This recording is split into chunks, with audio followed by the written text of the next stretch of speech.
Conversations across time. Oh. All right. Conversations across time. Conversations across time.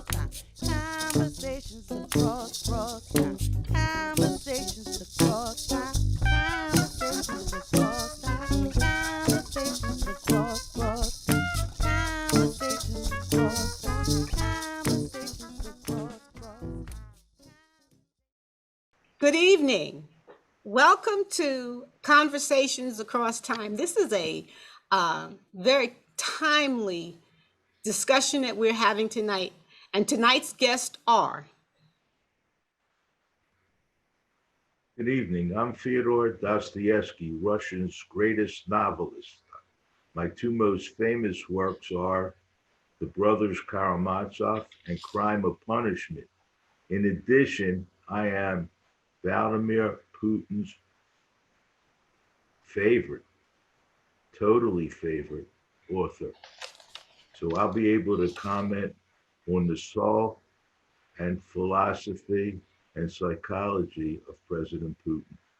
I also appeared on the show about 5 years ago where we discussed warm water with Mrs. Crawford and Mrs. Joseph and the guest panelists, Ben Ali and John Foster Dulles, and we kind of predicted many of the current moves that President Vladimir Putin has made in the last 10, 12 years. And we know a lot about his psyche and we'll be able to discuss it.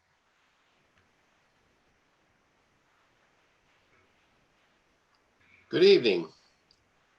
I am Sir Winston Spencer Churchill, and from 1940 to 1945, I was the Prime Minister of the United Kingdom. I would like to say that I was instrumental in encouraging the citizens of my country to stand fast against Hitler as he was invading and raiding all of Europe. I had asked the people of my country to expect sacrifice and toil and tribulation, to band together to defeat Hitler, the same way that Mr. Zernovsky has encouraged the people of Ukraine to stand up and rise against the invasion by Putin and his forces. Zelensky, excuse me, I meant Mr. Zelensky, excuse me, Mayor. I think due to your advanced age, Sir Winston, we are prepared for you to exhibit your patrician attitude by not really caring to correctly pronounce a Slavic name. You're quite right, Ms. Crawford. Mr. Dostoevsky. Yes. I'm going to read something to you. Henry Kissinger recently compared Vladimir Putin to a character out of Dostoevsky, which apparently delighted the Russian president. Can you share with us why he would delight in that statement from Kissinger? Yes. First of all, he has said many times that I am his favorite author. And in my novels, I articulate and write about what Putin sees as the goal of Mother Russia. I talk about the superiority of Mother Russia's culture in my novels. Putin sincerely believes it. I talk about the morality of the Eastern Orthodox Church compared to the Roman Catholic Church, and Putin believes that. I talk about the disdain my characters have for the Western culture and the hypocrisy the West believes in, and Putin believes in that. So if we understand the characters of my novel and my own philosophy, we'll be able to understand Valley's program and what he does. He believes that the Russian culture is superior. He wants to reestablish the Russian Empire, Pan-Slavic empire, which I believed in. He believes in the morality and superiority of the Eastern Orthodox Church. And he believes that Western democracies are hypocritical and corrupt and that they should be destroyed. You know, it's interesting because when you explain Putin from that aspect and you say Russian culture, you didn't indicate at what period in Russian culture, and I want to engage you to talk about that a little bit, if you would, because Peter the Great, as we all learned, was viewed as being great because he turned the Russia, which has this bifurcated idea of whether it's European or whether it's Asian. You know what I mean? It's like that Eurasian mix, and so they are influenced by the Western, which would be the European aspect of it, as a result of Peter the Great thinking that was a great idea. I'm thinking that as Vladimir Putin is someone who thinks that the West, as you just described, is evil. So you're talking pre-Peter the Great. Yes, and that's the great paradox of my countrymen, that we extol Peter the Great for turning the country from the East to the West, yet we still despise the West and enamor the old culture before Peter the Great. So that's the great paradox of the Russian soul and the Russian psyche. And President Putin, Voya, as some of his friends call him, he wants to go back to the cultural aspects before the Western influence. And what he would like to do, he disdains Western democracy. He disdains the hypocrisy of the West. And you know, I will give you one example. I think President Putin would say the way the Western cultures treat non-white people would be the same way that the czars treated our serfs. And the hypocrisy for them to criticize us is devastating to the Russian psyche, and we want to show them up for what they are. Excuse me, Mr. Dostoevsky, but may I ask, what is so pure about the Russian culture? You've maintained serfdom for centuries, holding people in bondage, and there's a very romantic notion, Mr. Dostoevsky, the soul and psyche of Russia. But can I just want to interject one thing. Yes. Not that I do not agree with Mr. Dostoevsky, but it is interesting to me that as a person of color, yes, that when we were taught, and certainly when I had to teach history, we were always believing that the serfs were the equivalent of slaves. But what Mr. Dostoevsky has explained is that,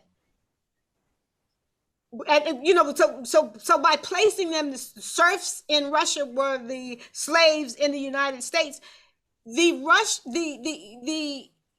Western interpretation is that we're no longer that. That we because slavery was ended in Western cultures, we're able to tell ourselves that we put an end to the equivalency of slaves and serfs.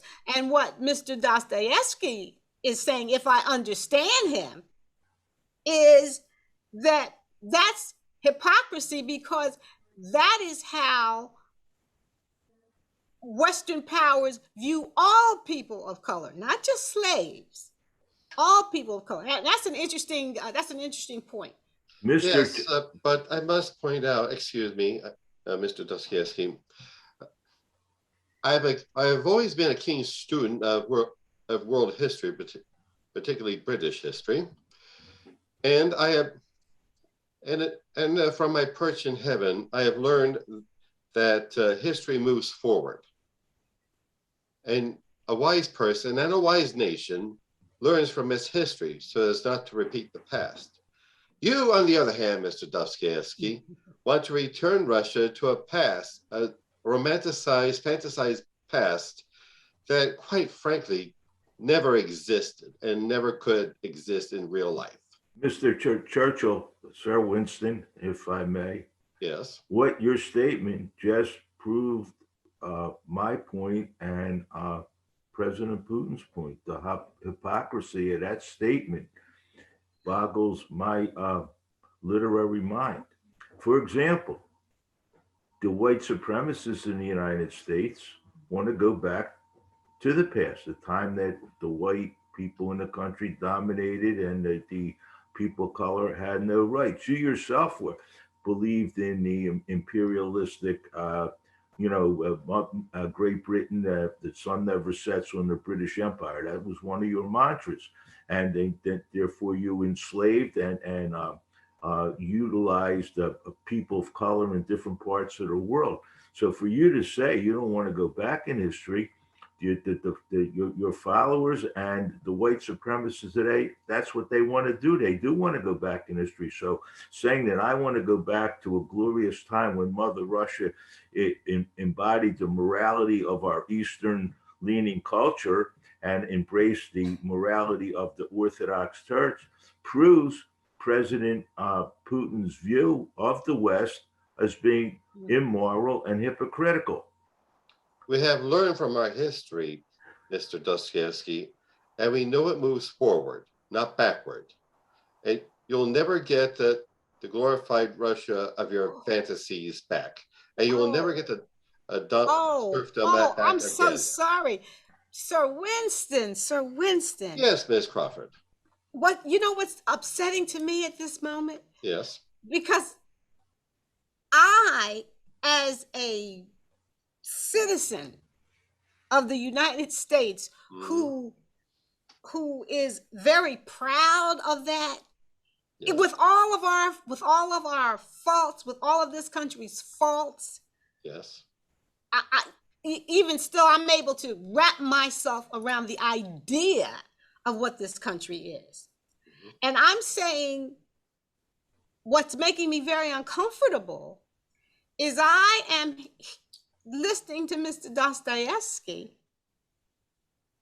talk about something that hits very close to my soul.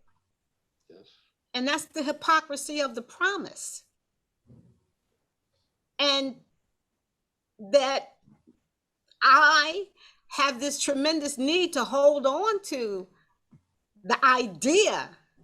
And I and so many of my brothers and sisters of color, of gender, we're all trying to believe that this promise that was made can be done. But what's troubling to me is, as I'm listening to you, you are using the language that I hear that the current day white supremacists use about let's move forward. Let's not talk about this. We must not teach history. We must burn books, because anything that upsets us or paints us in a negative view, we don't want it to exist any longer. And so it's unsettling to me, because I view myself as a patriotic person, and I'm hearing that I agree with what the premise of the hypocrisy of the Western powers. Ms. Crawford, you're missing my point. I believe in the teaching of history because it must be learned from, so as not to make the mistakes of the past. I do not believe in glorifying the mistakes of the history and Okay. I don't believe in romanticizing it. However, Mr. Okay. Dostoevsky, on the other hand, believes that Oh, I in the hear you. Yeah. midst of the ages, there was some glorified vision of Russia, some fairy tale vision of Russia that never existed and never will exist. And to your point, the existence that of this fantasized Russia, there were serfs, just as you said. They had most of the population of Russia were all serfs, and there was this very stratified upper class, and the serfs just lived for the benefit of the upper class. I mean, is that correct? I was opposed to serfdom. I was Mhm. in the 19th century. I was opposed to serf. I'm glad we got rid of serfdom. So, and I think President Putin wouldn't be in favor of serfdom, but for uh, uh, former Prime Minister Churchill to say about don't go to the if he had the choice and he were back in power in Great Britain, he would want to go back to the glory of the British Empire at the turn of the century, where the sun never set on that empire, and he fought like crazy for that. So how is that different Mhm. than the type of empire that President Putin wants, or that I advocated back in the 19th century?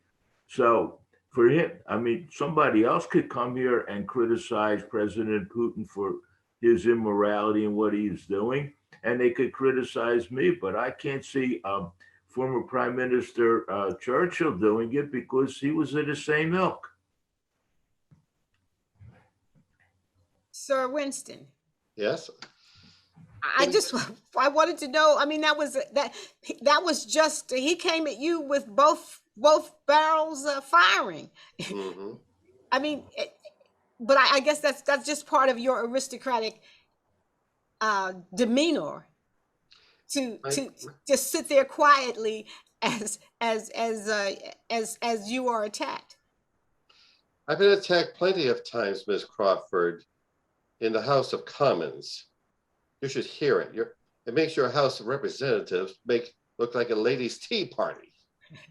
I I agree. have I agree. fought a tremendous number of times, Miss Crawford, in the Commons, and I've always come out on top. But Yes.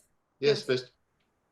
Mr. Dostoevsky points out our empire, and yes, I must also point out that the empire, your empire, Mr. Dostoevsky, included the Baltic nations of Lithuania, Latvia, and Estonia, the portions of Poland and Ukraine, Mm-hmm. and several of the Central Asian nationalities. Yes. And each one of those nationalities were fighting for their independence from your empire, and they were Mm. to attain their culture. And many of your czars attempted Russification to impose Russian culture Mm.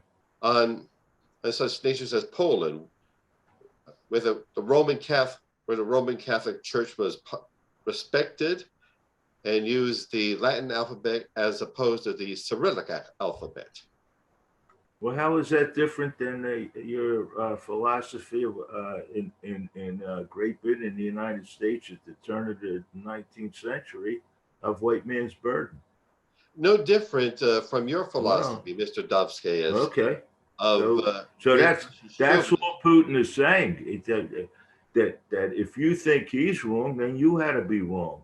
That your hypocrisy, your criticism is totally hypocritical, even when you talk about human rights and democracy and the right of people, and you talk about Valley as a thug and a criminal. That the bottom line is your own former President Trump said, well, so what? We do the same things. We kill people too. That does not excuse Mr. Putin from terrorizing his own people, You know, based on his training in the KGB, such as violently repressing peaceful demonstrators and poisoning the I'm going to ask dissidents. if I can just button. I'm going to ask if control will put up screenshot 3 and let us know when it's up. So I'm thinking that it's that when we talk about Mr. Putin's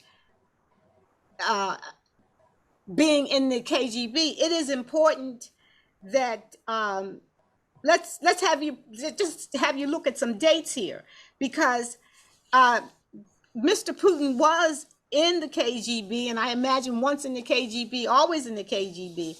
But when you look at his history, one of the things that you end up is that you skip from him being a very mediocre entity within the KGB, he was not a high-ranking officer, to 1999. He's handpicked by Boris Yeltsin as premier.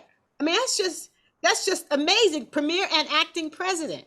So I just wanted the audience to see that. And now we can go back to you, Sir Winston. I just wanted to put, because you were talking about Putin's KGB background, and I wanted our audience to be able to see how that happened, because it really causes some questions in my mind. Yes, please. But also, you must remember, Ms. Crawford, that Mr. Putin, in his tenure in the KGB, was stationed in Dresden across from the Stasi headquarters. And part of their efforts were to have Soviet and East German... You can take that down now. You can take that down. I'm so sorry. Yes. Part of his mission was to send journalists and professors to these conferences, and their scientific conferences in the West. And their mission would be to try to acquire information about Western technology.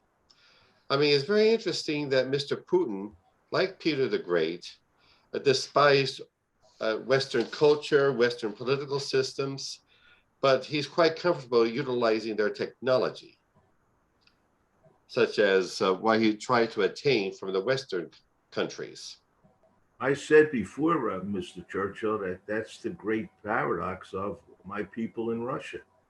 The great paradox between and I'm sure that Valley has the same contradiction in his own mind between Western civilization and the technology and the corruption and the moral bankruptcy of their culture. And that's the psyche that we have in Mother Russia. We've been torn for 3 centuries over that dilemma.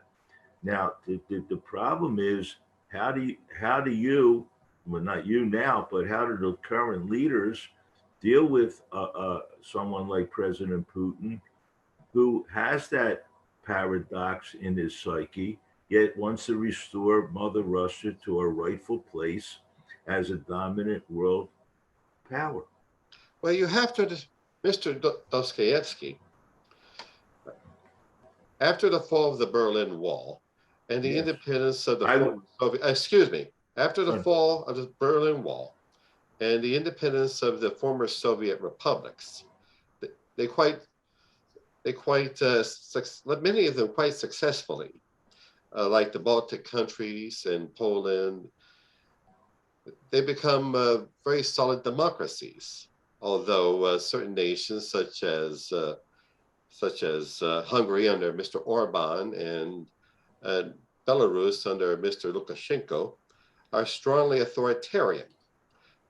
And such another example is Ukraine under Mr. Zelensky. Now, the glory of the Russian Empire, Mr. Dostoevsky, included the control of these nations, much to their detriment. Now, you certainly don't believe that they would passively accept being absorbed into some new Russian empire. You see how the people of Ukraine, not just professional soldiers, but everyday citizens, are taking up arms and standing up to your nation's invaders. Now, do you think such a people, Mr. Dostoevsky, want to be absorbed in your fantasy empire? No more than the Mexicans wanted to be absorbed in your empire in the 19th century when I was alive. You did the same thing. You make the Battle of the Alamo and Mexican fight for independence a glorious thing in your history when you took territory from another country, a sovereign country, and annexed it and put it into your own country. So you have the same history as we have, and there's nothing wrong with what Putin wants to do in terms of how he views the rest of the world and Mother Russia. So I mean, for the West to condemn us for what Putin is doing in the Ukraine, they have a history of doing the same thing. Now you can say they grew from their history, but I think not. And given the opportunity, they would do the same thing. How is annexing Mexican territory in the United States in the mid-19th century, when I was writing, any different than what President Putin is doing? Just because the Americans made a terrible act and is forcibly annexing Mexican territory does not permit Mr. Putin from forcibly annexing Ukraine.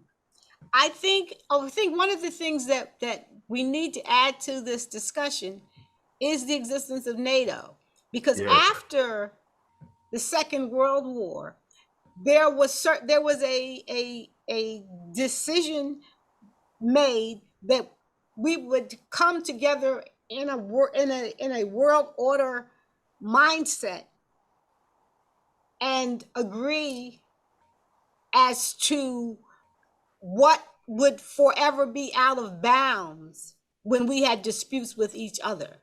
I mean, I mean that's really the underlying conceit of NATO. That's what it is supposed to be.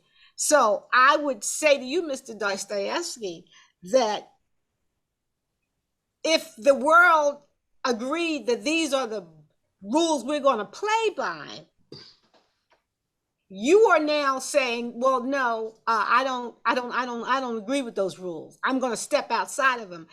And something about that is, to me and to people who live at this current time, is that we actually know that attitude of it's okay to step outside of these accepted boundaries in terms of how we interact with each other, with that attitude that you can do that you can step out of those bounds, could lead to something that ends civilization as we know it. That's why the guys got together and made these agreements about here is what's acceptable and here's what's not. And Mr. Churchill, Sir Winston, I think that was at least something that was in your thought process when you agreed to Yalta. So now, believe it or not, we're at the end of this conversation. And I hope our audience that somehow the passion for this subject comes through to you, because we are watching world events, as are you, and it's terrifying to us. And as Mr. Dostoevsky alluded to, we've been talking about this on Conversations Across Time since, I believe, 2015. Right. So anyway, please tune in next week for part 2 of this very timely conversation across time. Good night. Thank you.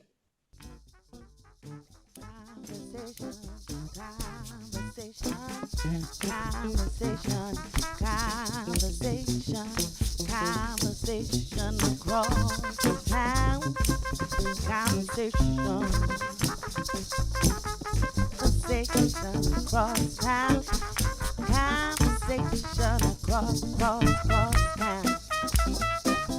Conversation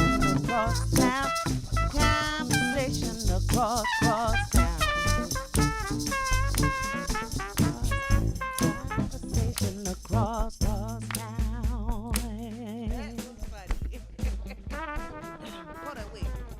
Yes.